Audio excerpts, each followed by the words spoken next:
Hi, I'm Nico Dahan, and welcome to Living a Primal Lifestyle, where we explore a return to a more balanced and natural wild world. To recover our natural health and regain our rights and freedoms. And I'm Ellen DeHaan. And it's a beautiful day in downtown Durango, Durango, Colorado. Colorado. Yeah, and it's like 45 degrees right now. Let me see. Yeah, 45 degrees. Was down to 25 this morning, so it was nice and cool.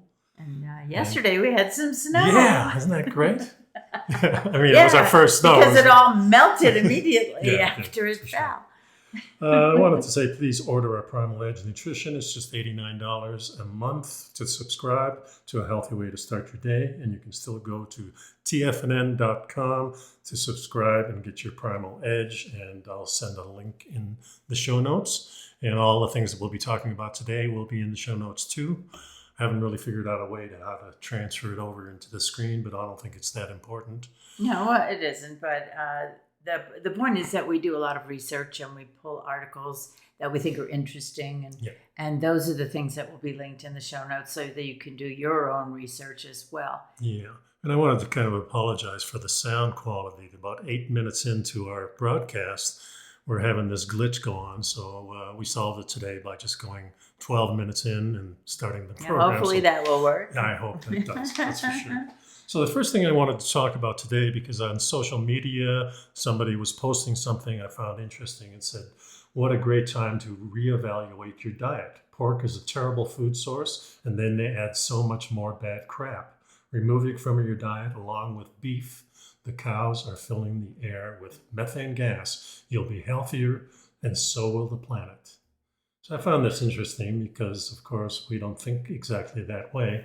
So I responded and I said, if they let the animals eat their natural food like grass for cows, then no gas. It's the grains they feed them and that makes them fart. The same thing happens to humans. No grain, no fart. I'm with you on the way to raise these animals is horrible.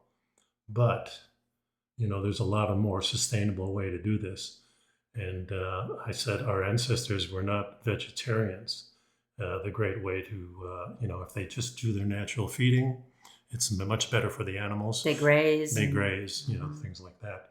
I got a response from that, said Nico Dahan, however, the meat industry will never adapt your standards. Letting the cows graze and pigs do their natural little piggy things will never be cost effective. So the only way to stop all this is stop eating them. I said, well, most of the general industry probably won't. But here in Durango, we have a sustainable farm called the James Ranch, and I gave him a link. This is one of the reasons we moved here. There are many other sources, and I gave him a link to the Eat Wild, which has natural farms from all over the United States and Canada, I think Europe too. Some of these things we've used in the past. We find that eating this way, we eat less with high quality nutrition that you cannot get by eating foods from beans, nuts, and grains. The only way to get the farts out of these foods is to ferment them, sour them, and cook the crap out of them. But unfortunately, this also removes a lot of the nutrients. Eating these things exclusively is a harbinger for disease. Too many toxins. Seeds don't want to be eaten.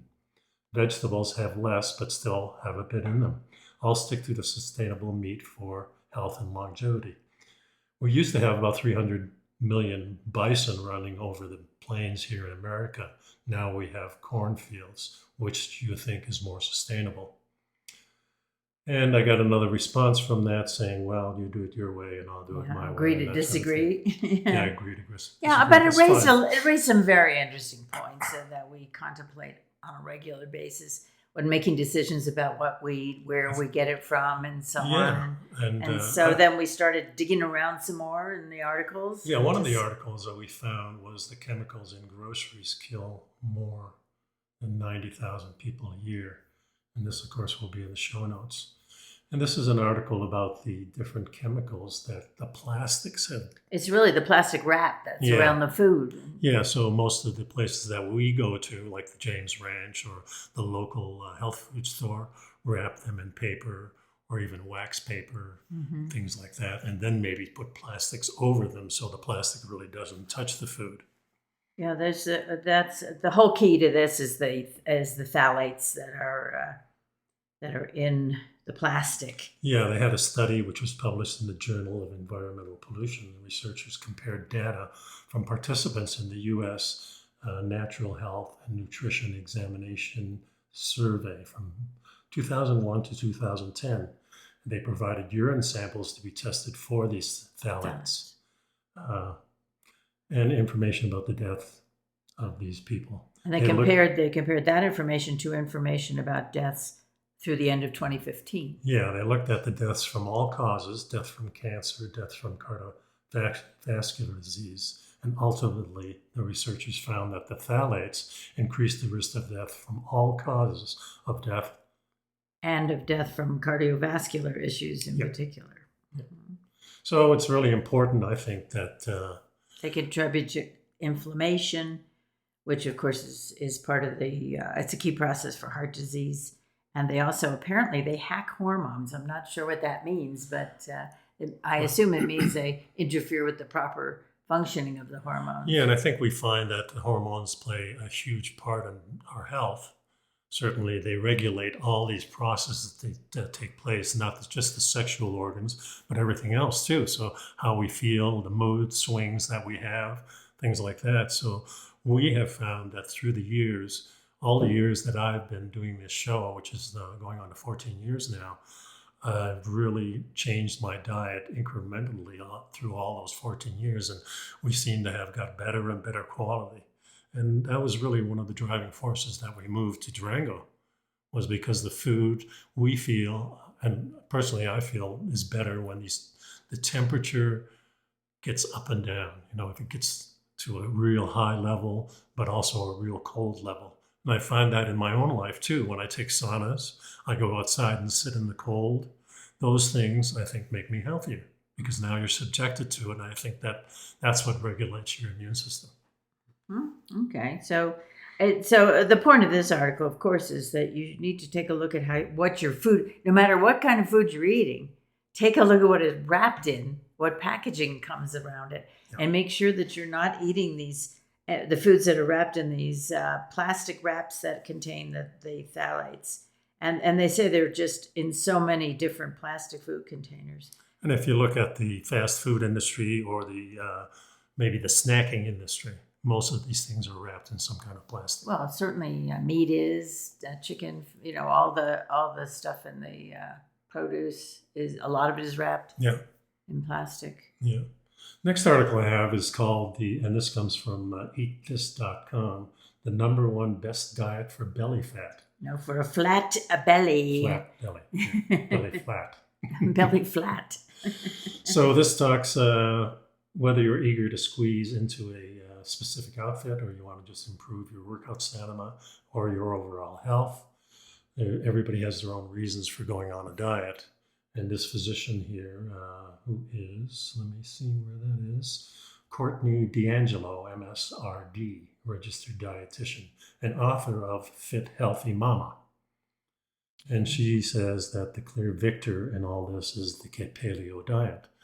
And one of the statements in here says that the paleo diet is high in protein and in general whole single ingredient foods. Partially right. We feel that the paleo diet is really high in fat. But it's natural animal fat. Well, it's natural animal fat, but it's not high in protein. In fact, we find that over the years, we're consuming much less. We don't eat smaller as much. Smaller portions. And we're completely satisfied and not hungry when we're finished eating. Yeah, and we feel that's not so much the part of the protein as it is the fat. Yeah, if the meat is excessively lean, it's not as satisfying. Yeah, in fact, we went up to James Ranch last Friday, and the woman there was very excited to see us. She's seen us there a few times, which is really nice. And she says, "Oh, I see you're picking out this and that." She says, "You're my kind of people." She says, the pork that we have here has a lot of fat on it. Which, yes, is what we thought of the pork chops that we were raving about because they have a very nice rim of fat around the outside of the pork chops. Yeah, it's so good. And I mentioned to her that the ribeye, we've been getting someplace else because they're trimmed quite a bit. So she says she's going to fix that for us. So that was really cool. So although keto dieters tend to only consume 20 to 50 grams of carbohydrates a day. If you're getting those carbs from fruits and vegetables, you'll also be getting a solid dose of fiber. I think fruit and vegetables, especially vegetables, have a lot more fiber, but most of the time you hear people getting the fiber from grains. This is what they specify, those whole grains. So I think the fiber is different in those. And I think in the fiber in those grains, as well as the outer portions of the grains, is where all those dangerous chemical reactions are, because these things don't want to eat it. And after all, when you think about grains, you think about beans, and you think about nuts, these are all things that are seeds and the life of the plant that is and that they're very vulnerable to birds and other animals, squirrels and whatever, chipmunks and different animals eat them. Yeah. And if they did, that's why they evolved with a certain toxicity to the exterior shells. Right. And so it doesn't affect them as much. Right. Now, the ruminants, like the cows, and remember that the seeds are there only for a few weeks. They're not there all year round. So when they do eat them, they usually don't grind them up in the process. They kind of poop them out in the hole, and there's the fertilizer. So it's a really nice natural process. Yeah, but the thing, if you think about the way grains are processed in this country, I mean, the reaper goes through and cuts down the entire plant, and then it gets ground up and thrown into a silo, and there's not very much separation of some of these elements that should be separated from them. And not only that, the silos are, there's kind of rodents in them and kind of bugs in them too, and they have to sift those things out. And then you've got their droppings in there, and they have to sift that out, and you wonder... Or not, exactly. I don't know. I don't really know how that goes. That would be interesting to look at. But it does. This article does talk about the fact that the high protein. The key here is they're saying that the belly fat itself is not good, and it can be indicative of a risk, being at risk for some things like type 2 diabetes, high blood pressure, fatty liver, and heart attacks. Right. And that the Journal of the American Heart Association found that your waist to hip ratio was a better predictor of heart attack risk than other things that they had previously been looking at. Yeah. So, well, the whole thing is skewed a little bit. Of course, we've talked about this before. You don't see all these good foods really being advertised too much. Here locally, we may see something about the James Ranch, but heavy advertising is usually about big chains. Yeah, big chains, big companies, fast food companies. And usually it's the vegetarian type of thing that they're pushing all the time. But they are saying that if you eat more and better protein, there is much less abdominal fat. Yeah. That's just something they found in studies. Next article I've got flagged here is from The Beet, and The Beet is spelled BEET.com. And how much healthy fat should you eat? Yes, so explains. It talks about the 4 different types of dietary fats that's according to the American Heart Association. Right. So we have saturated fats, trans fats, monounsaturated fats, and polyunsaturated fats. It says saturated and trans fats are solid at room temperature, while the polyunsaturated and monounsaturated fats are liquid. Yeah, and it's actually the opposite in your body. In other words, the ones that really clog you up, trans fat for sure, but the polyunsaturated fats, when you're talking about these, what they call vegetable oils, are really grain oils. They usually come from some kind of grain. And these things are the ones that really are bad for us because, first of all, they're destroyed because they're usually a high temperature extraction with some chemicals involved. So really the best fats are really the saturated fats that come from animals and some of the monosaturated fats that come from fruits, like the avocado or the olive oil, things like that, the ones that have not been processed that much. This is the healthy fats are found in nuts, avocados.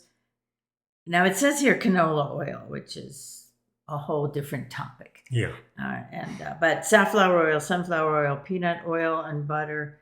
Peanut oil is another thing that we find is a difficult oil to digest. Yeah, and the reason people use it in restaurants, it has a high inflammatory And it's cheap. It's cheap, right? So most of these are cheap. Mm-hmm. But I find, we buy saturated fat. We buy butter. We buy butter certainly, but for deep frying, Mm-hmm. we use the lard. Oh, the lard, yes. Yeah, of course. and we found a big, was it 5-gallon bucket. 5-gallon bucket for $40. I mean, and we've had it for a couple of years now, and we're not even a quarter way through it. Of course, we don't fry very often, maybe once, twice a month. Yeah, but if you there's nothing wrong with fried food because most of the fried food, a lot of the problem comes from the fat that they use to fry it, the oil that gets used to fry it. And certainly if you have a peanut allergy, you have a problem. Yeah. So examples they say here are foods that contain saturated and trans fat, and they lump these together. And this is because the Heart Association has always gone down that route. Mm-hmm. So there's really been fads almost. Well, remember that years ago, this one doctor skewed the whole thing by saying that the saturated fats were the things that were really bothering people. Yeah, the high-fat diets. Yeah, they were causing cholesterol, they were causing heart attacks and things like that. And we find that's not the case Well, anymore. it started, according to this article, it says that starting in the 1940s, there was a connection made between high-fat diets and elevated cholesterol levels, which led to coronary blockages and heart disease. Mm-hmm. And then by the 60s, everybody jumped on the low-fat bandwagon. Right, exactly. And we've talked about this before, about the problems, the evolving problems with obesity and with heart conditions, with diabetes, with so many things that came about because that can be also linked to not enough healthy fat. Yeah. And there's only two kinds of fuel. One is fat and one is carbohydrate. So if you don't eat the fat, then you're going to carbohydrate, which is another big problem because carbohydrates, when you consume too many of them, then they get stored as fat. Yeah, fat itself can do that, but it really tends to be self-regulating because you can't eat that much fat. You're satisfied. Right. With carbohydrates, it's the opposite. You're never satisfied. How often have you sat in front of the TV with a popcorn and you could eat, as much as you wanted to, and you keep craving it?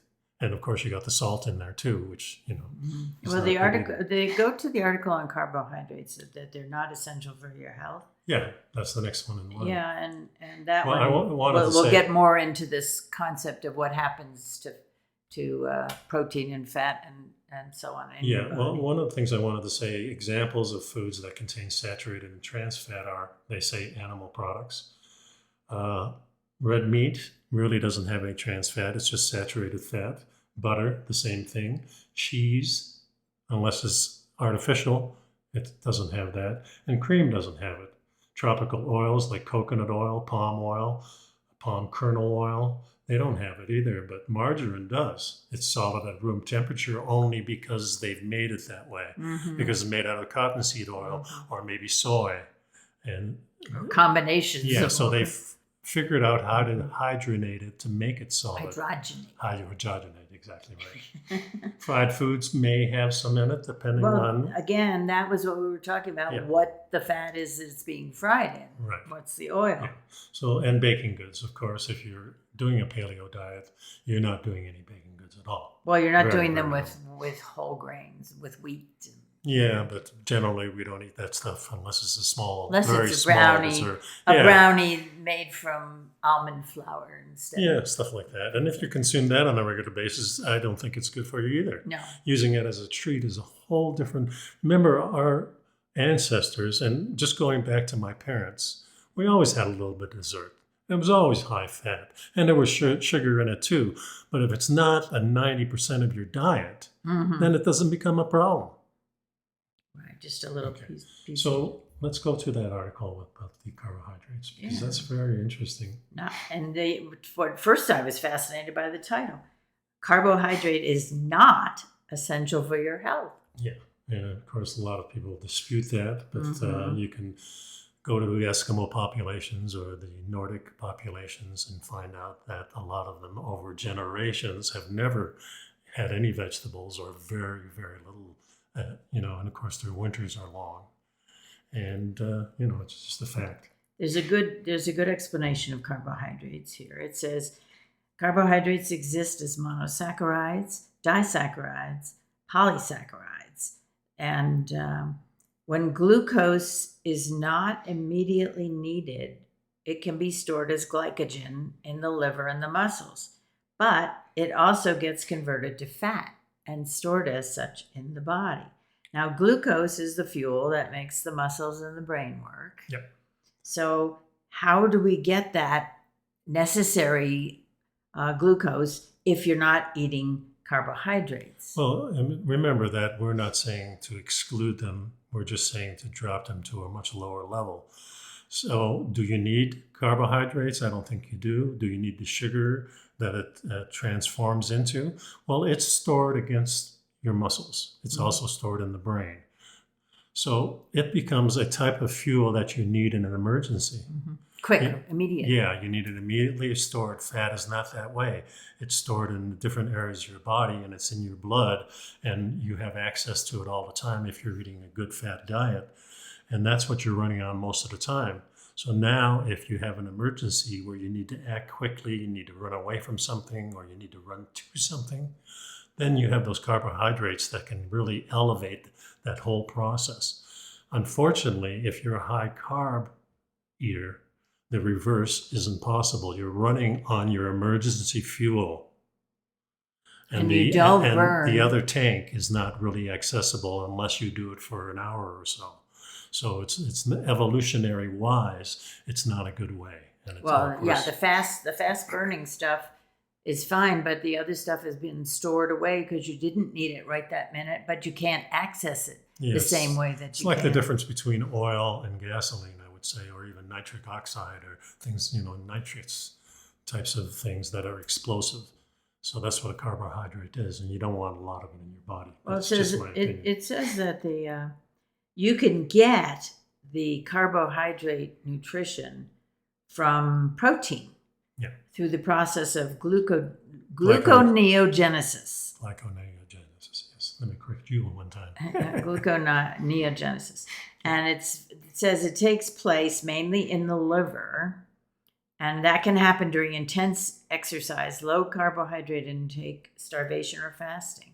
Right. It's a general metabolic process that occurs in plants, animals, fungi, and bacteria. And it's energy consuming, and it may be associated with ketosis.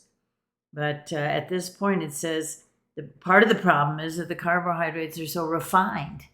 They're so processed. Yeah, we're not talking about vegetables now or fruits. We're talking about something white bread, that's processed. pasta. Exactly. The modern Western diet contains a lot of carbohydrates in fruits, sweets, soft drinks, breads, pasta, beans, potatoes, bran, rice, and cereals. Yeah, and a lot of people start off the day with these things. Yeah, Cereals are promoted. Mm-hmm. And toast. And even the whole grain ones, I would say, are maybe not as good. The Chinese figured that out thousands of years ago. That's why they've continued to have the white rice instead of the brown rice, which in the 60s we valued the brown rice. I like brown rice. It tastes good. Yeah. But I don't eat rice these days anyway. But the interesting thing here, just to finish this little paragraph, is it's when the carbohydrates that are super refined are eaten, then they lead to a rapid rise in blood glucose, which stimulates the release of insulin to get rid of to process the sugar out of the blood. Right. And then, so that could mean a spike in sugar and then a drop in sugar. Yeah, and if you're continually using these products, then the insulin is becoming, it's there all the time.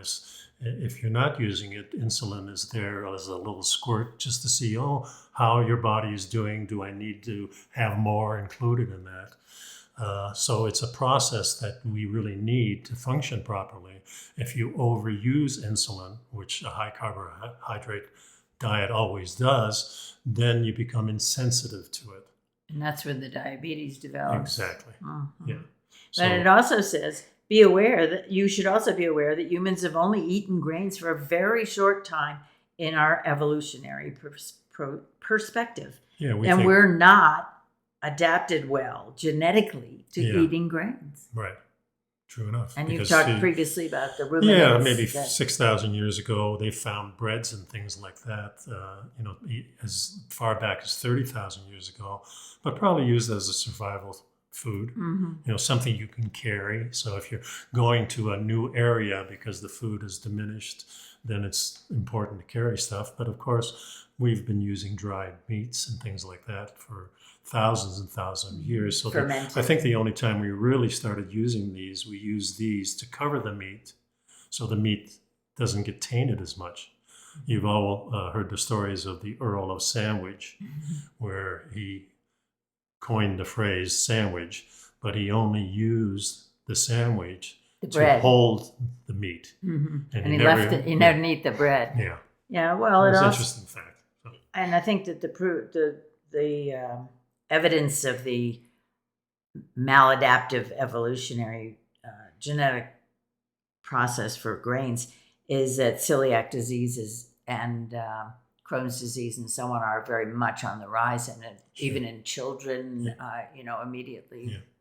So the statement here is, let's see, with the present abundance of refined carbohydrates in the Western diet, this ability to transform excess carbohydrates to fat is much more of a disadvantage. It used to be an element of an advantage to our hunter and gatherer ancestors. The fat stores can be used to generate energy by using fatty acids as fuel. However, fatty acids cannot be transformed back to glucose. And I think that was very important. Or other carbohydrates. Right. Once that fat is in there, it's in there, and the body can use it as fuel, but if it's in excess, it doesn't go anywhere. It just stays. So there's a lot of energy that's bound in fat, namely 9 calories per gram.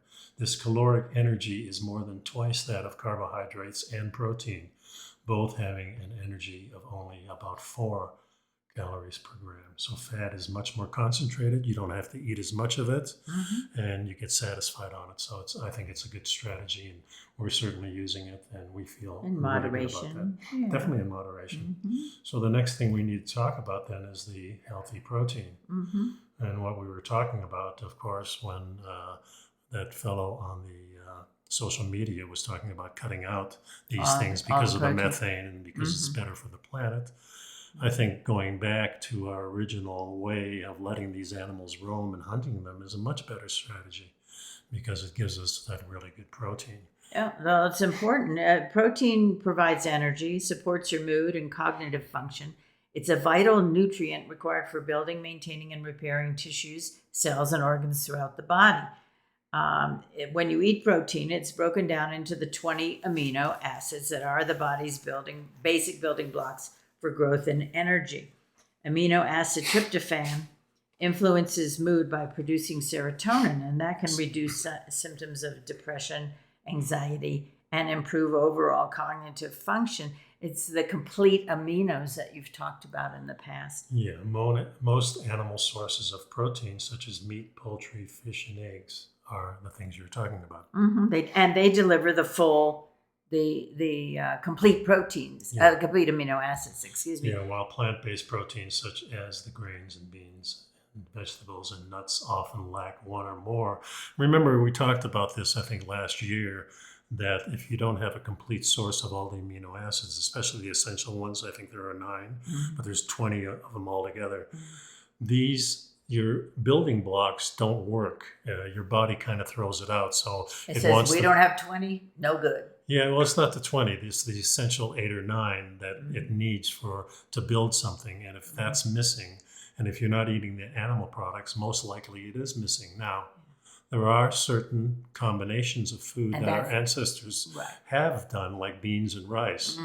But remember, our ancestors, and even if you go down in Mexico, they're cooking these things over and over again. Refried beans. Refried beans. Also, I remember my mother, when we had beans, would soak them for 2 days. And all that bubbling stuff is some of those processed, the toxins that get out of them. And then she cooked them. And then she mashed them. And then she used them with something else. So all these things that our ancestors used to do are not present in the modern food unless you get them from the farmer and you process them themselves. No factory. And, the guy on social media was right that they don't do the right thing for the animals, but they're not doing the right thing for the vegetables and the beans either. Mm-hmm. And remember, most of the vegetables that we're using were not eaten by our ancestors. They're highly evolved because we evolved in that way. Most of them come from the mustard seed, like the broccoli and the cauliflower and the kale, and all these things are the same plant. They're just different parts of it. So if you're eating these things, you're eating one plant. I'm not saying don't eat them. I'm saying just be aware of where the good proteins come from. They're not coming from the plants. Yes, you can use them. We, in fact, have been following different people on social media and on YouTube who are doing this off-grid.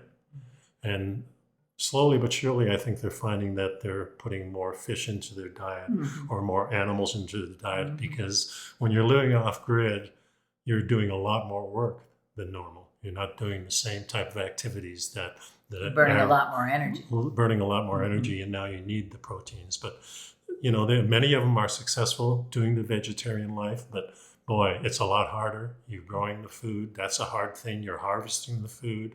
Then you have to process the food the right way. And there's lots of steps involved in those things. I think it's a lot easier to go on and hunt a large animal, which our ancestors always did.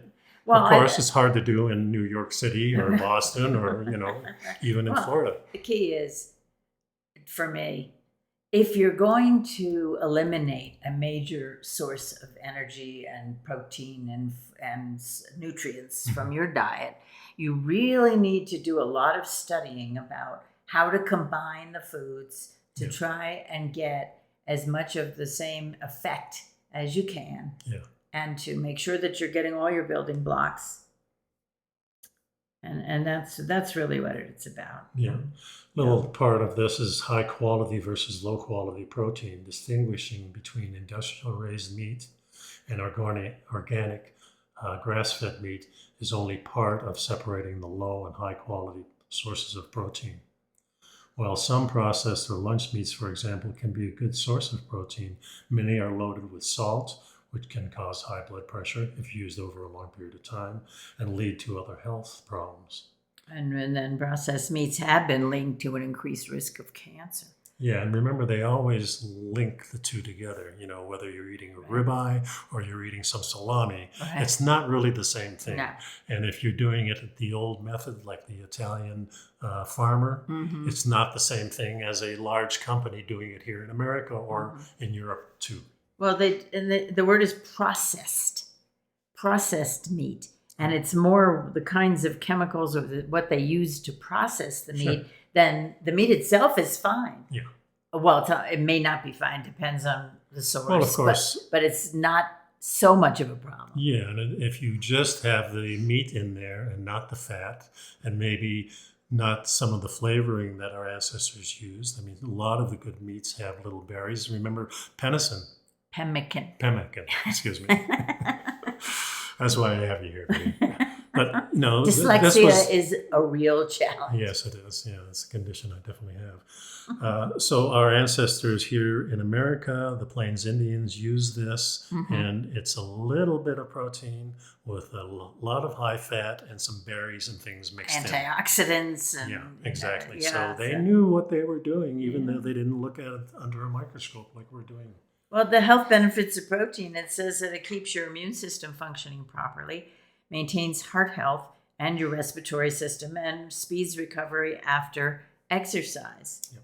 You got that? Yep. You have that list? Yep. Vital to growth and development of children and for maintaining health in your senior years. It can help reduce your risk for diabetes, cardiovascular disease, helps you think can help you think clearly.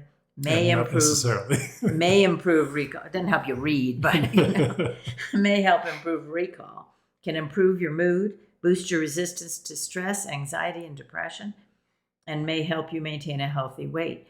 I think what it all comes down to is that if you don't eat a good balanced diet, your body will not function at its optimal abilities. And you start to feel washed out. If you skip a bunch of meals, you have no energy, you don't want to get up. And that really happens in modern society, because if Mm-hmm. you're eating a proper diet and all of a sudden you go on a fast, whether it's just 18 hours, 12 hours, or maybe a couple of days, your body reacts a whole different way. It gets much more longevity. It gets healthier in a way, because your body now has time to repair. If you're constantly eating this 3 square meals a day that our society promotes, is not a healthy way, because your body is constantly processing food and never resting. So we, for a long time, have been cutting out one of the meals. We've been going to eating once or twice a day. But it's not because we're skipping meals. It's because we're simply not hungry. Well, that's true too. Sure. That's how we started doing that. So how much quality, good quality protein do you need? And this is really important, because adults should eat at least about 0.8 grams of protein per kilogram per 2.5 or 2.2 pounds of body weight, or maybe a half a gram per pound of a body weight. Mm-hmm. Men may need a little bit more, because maybe they're carrying a little it. bit more muscle. Mm-hmm. Children, they're in a growing phase, maybe more. When you're pregnant, you probably need a little bit more. But it's important to realize that that's not a lot. So now you have to think of the process as, okay, what are you having with it? What fits in your hand, Yeah, pretty much. That's your daily meal here, Mm-hmm. is in your hand. Mm-hmm. Maybe twice that much if you're eating twice a day. But what are you having with it? So if you're having the fat with it Mm-hmm. and a little bit of the carbohydrates, Mm-hmm. then you've got a nice square meal. You're going to be very satisfied. You're not overeating. But now, if you have that little piece of meat and you're carbohydrate eating, then you're piling on much more calories on top of those things that you don't really need, because if you ate the fat, you'd be satisfied. You wouldn't want it. And you getting your calories from the fat, from the meat is more readily available energy for your body. Right. So you have to think that along the process, that the protein is all your building blocks of building everything that you need, and the other two things are just fuel, and you just have to pick the right fuel. That's what I feel about that. Okay. So now I've got a couple of interesting articles here. You're going to shift gears a little? Yeah, kind of shift gears, because this has to do more with evolution. Mm-hmm. And the first one is about the female elephants in Africa, specifically Mozambique, that the female elephants are evolving without tusks. Yeah, they're being born without tusks. And Mozambique is a huge area of ivory poaching, and the elephants. So you have to wonder whether the evolutionary adjustment of having a female elephant born without a tusk has anything to do with the fact that so many elephants were being killed. The elephant population was on the brink of extinction, in fact, in this area. So are we as humans having a direct impact on evolution? But a little more alarming in this article is the question of whether or not the male elephant fetuses are being miscarried when they have tusks or don't have tusks. Yeah. Well, they pretty much in this article say that they've come up with a consensus that they are eliminating this because it's an evolutionary mutation. It's pretty interesting. It's where's this by? The Smithsonian. Yeah, so pretty reputable source. Half of the males will have tusks if the offspring is male, and the other half will die, possibly even before birth. And these tusks were not just used for protection or for the fighting over females. Right. They were also used to dig up food sources for these things. Dig water. Yeah. Strip trees of bark for food. Lift objects. Protect their trunks and defend themselves. Yeah. And of course, what's happening to the vegetation is another thing they haven't studied in this, but my mind went directly there, Mm-hmm. Because roaming elephants trampled over a lot of things to spur regrowth, and this digging and foraging, we know that's what pigs do. And it's very, very useful for the land to be turned over so the nutrients get exposed to sunlight and the pathogens and things like that can leave. Yeah, but if the elephants are limited in their grazing areas as habitat is destroyed and they're put on conservation areas. Yeah, and Mozambique has been in war for many, many decades. And it mentions here too that both sides of the conflict have been using poaching as gathering money, of course, selling the ivory to gather money for arms. After the war ended, the female elephants that didn't have tusks were then the ones who were breeding, and they actually passed down the modification to their female offspring. Yeah, so one of the authors says this is a very compelling genomic data. This is a wake-up call in terms of coming to grips with humans as a dominant evolutionary force on this planet. Yeah, there's much more going on that we know about. Yeah, and then the second article on the same vein is more in line with what we have here in America. No home where the buffalo roam. Birds decline after bison return to conservation grasslands. Yeah, so the whole idea, the historically we had wild bison roaming freely through the North American Great Plains, but today most bison are managed as livestock rather than wildlife. So they're confined. Yeah, so they decide. Who was it that decided to try this experiment? The article is from ScienceX.com, and there was a group that said, "Okay, we're going to try and see if we could." The bobolink population, we want to know. They follow the herds, so and other birds do as well. And today, of course, we have that with the cattle as well. Right. And so the question was, they're trying to reintroduce bison in new areas within their historic range, and many of the areas provide important nesting habitat for the grassland birds. Grassland birds are apparently among the most rapidly declining birds in North America, so they thought, let's reintroduce the bison herds and see if that increases the bobolink, for example, population.